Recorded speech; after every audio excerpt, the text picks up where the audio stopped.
Io Johnson, the Kenyan shilling has lost about 7% of its value. This country that was pointed to as a beacon of economic, political, tribal stability, of harmony, what's gone wrong? Well, it's the fact that the Kenyan people cannot accept the current position any further. They want better for themselves, they want better for their families, and clearly the government of old, the government of present is not performing or producing that, and the elections that have actually come up as a result of that have actually shown that some level of flawness that has happened. So the Kenyan public are disillusioned, they're upset, they're concerned, and they're taking to the streets. Naturally, the local tourism industry has been affected, the economy is suffering, the currency, as you've mentioned, is being ditched in favor of the dollar, and naturally the country as a whole is going to suffer in the long term. But in principle, the poor are going to get poorer, and that's my ultimate concern. Now, Io Johnson, you spoke of Kenyan people, and I don't beg to differ at all. I'm sure that there are those that identify with Kenyan nationality and nationhood, but Kenya is composed of many minorities, and I've got the figures here. The largest are obviously the Kikuyu, 23% of them. Then there's the Luhya with 14%, the Luo with 13%, the Kalenjin, traditional rulers, with 11%. How much does tribal affiliation really come into the way that Kenyans vote? How much does it inform the way that they behave? Well, Kenyans are no different from all of the Africans across the continent. They all tend to elect their leaders purely on ethnic lines, and it's based on tribal and regional settings. And what you find is that communities are unwilling to shift away from that practice. It means that the best person may not necessarily be elected. It means that people who are elected are those who are from one particular clan or group. It's not good practice. It means that I would like to see ethnicity cut across, where people can vote irrespective of whichever group they belong to, whereby they vote specifically for those who they know can actually do the job at that time. Johnson. The principle of it is that we're seeing gang violence out on the streets. We're seeing these gang violence between groups of people who belong to specific affiliated communities, predominantly between the Kikuyus and the Luo group. And those are the basis of huge tribal warfare that can actually happen in that country, where you can have wars that could cut across Africa, could destabilize other areas. We're so close to Somalia, so close to Sudan. It's not very healthy for us to be seeing this on our screens, and I can't see how the fighting can stop, especially when it's tribally led, where we've got two leaders who are from both separate tribes, and of course their people are supporting them and galvanizing them and willing to lose their lives and kill others. So I think it's the recipe for disaster. I would hope that the AU can actually enforce some level of pressure on the government and the opposition, and hopefully with the support of Mr.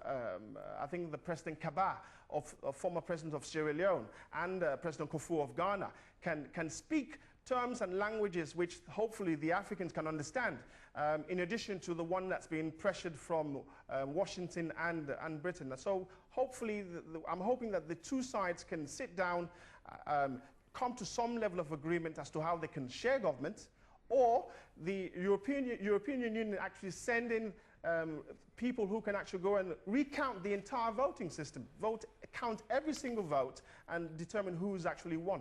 Imani Countess, are you hopeful? I would concur with Mr. Johnson's last statements. I think that the role of the African Union cannot be overstated. I applaud the AU for stepping in. I can see Washington and Britain playing a pivotal role, a role that actually applies the level of pressure on that government. In many quarters we've been hearing about the Liberal Democrats in this country calling for sanctions. I don't agree with that. I think sanctions would actually hurt the people themselves, which are the poor people, the disillusioned, those who do not have anything.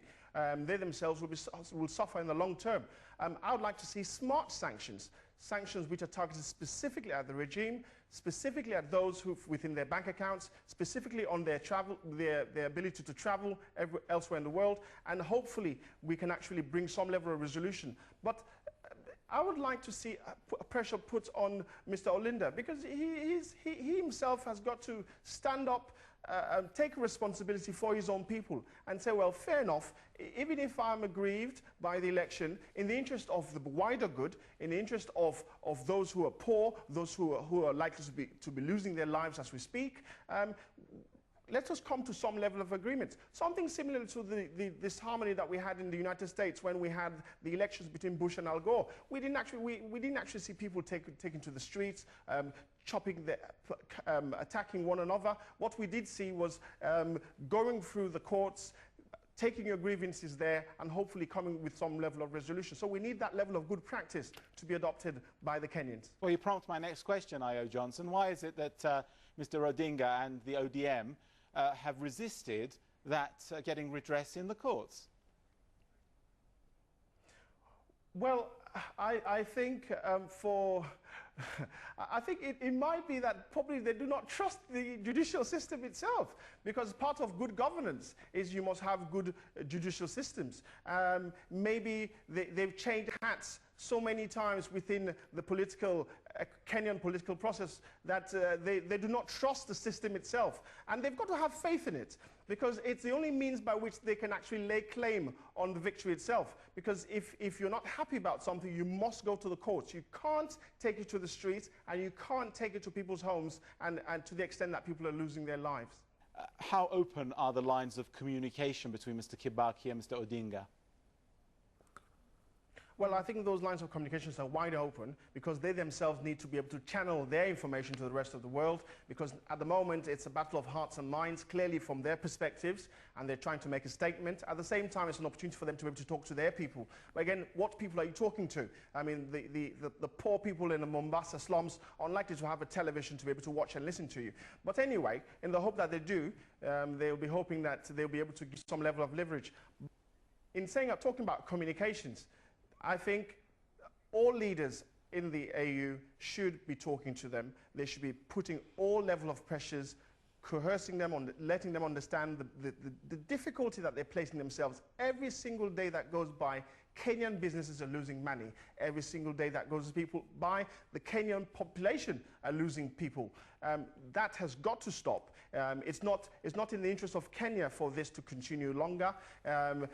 The tourism industry is going to be terribly affected. The currency, as we know, is on the fall. And really, I think it would be in their own personal interest if they start talking to those who they think might lend a hand to them in terms of resolving this. Because every day that goes further, they're going down that track, which again is making that much more difficult for them to come back. And it's worrying me that the two sides are very, very strong-headed at the moment, and they're not willing to give up an inch. And leading on to the demonstrations that they're thinking of having on Thursday, that's the recipe for further disaster, because as we know, Mr. Kibaki has said that his military regime will open fire.